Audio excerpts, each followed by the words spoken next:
So transmedia storytelling is telling a story across multiple platforms and doing it in a way that the more content you consume, the better you feel about it. So the experience is additive and there's a synergy between these different platforms.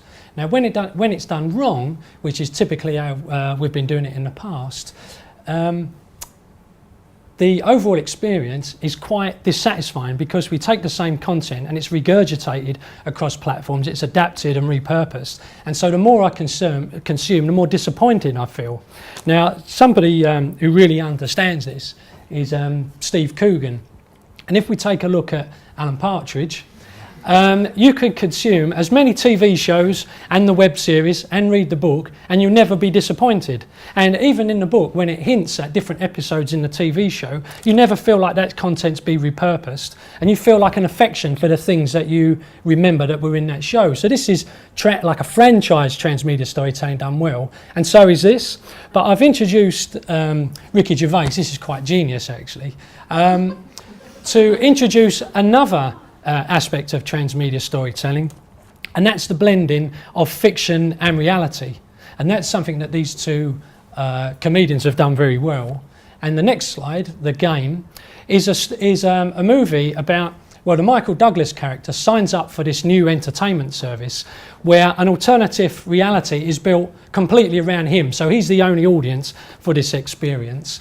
And, you know, it involves live actors and so on. And I think today's audience, today's consumer, that's where they are right now. They expect entertainment to be built around them. They're not waiting for your schedule to tell them when they can watch the show. They're not waiting for your business model to tell them when they can buy the book, because they're out there downloading it for free and so on.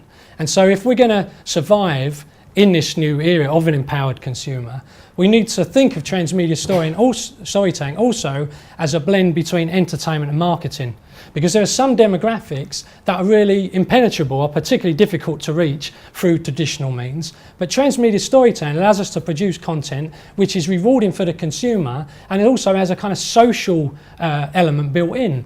So this is where really the challenge is for transmedia storytellers and businesses to embrace participatory culture and build that into the entertainment experience, to make it cross-platform, which is where people are living their lives, to make it personalised. And if you do this well, then you can really engage consumers and build advocacy. So Conductor is our technology platform which does all that, as you might imagine it would.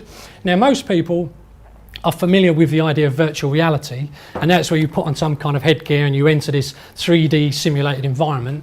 Well, we're the opposite way. We're thinking about real virtuality, about taking fictional worlds and spreading them across the real world. And we're kind of industry agnostic. Our platform, you could imagine like Lego building blocks. You just pick the modules that you require in order to engage audiences and basically deliver your content. So it's a cross between an interactive storytelling stroke gaming platform and a marketing automation system. Now, when we look at mobile, we think of it as a window into the imagination.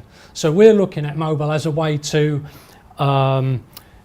present an alternative view of reality, or to take fiction and overlay that onto reality. And I've got just a simple example here to illustrate that, where we take a regular book, or any kind of print media, and we can bring a character to life on social media. So the reader, if they choose to, can email or tweet or text that character and engage with them. And of course, while they're doing that, they're leaving a trail on social media through their social networks. So this is a blend of entertainment and marketing.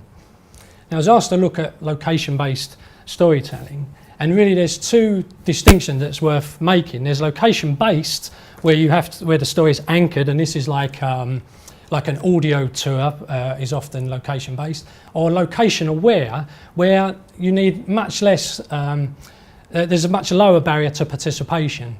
Now, this is an example, it's called Code Runner, and it takes, basically uses the mobile phone, it uses the GPS, and pulls in a map from your local area, and it overlays these spy missions that you can complete right where you are. So you don't have to go to Dundee or to Edinburgh to do it. And this is another example. This is a game called Life is Crime. It's quite like Mafia Wars, and it's using your GPS and allows you to own your territory. So the corner shop that used to be just a corner shop, or your local club, that's now part of your manor, which you can dominate, and you can try to infiltrate other people's areas.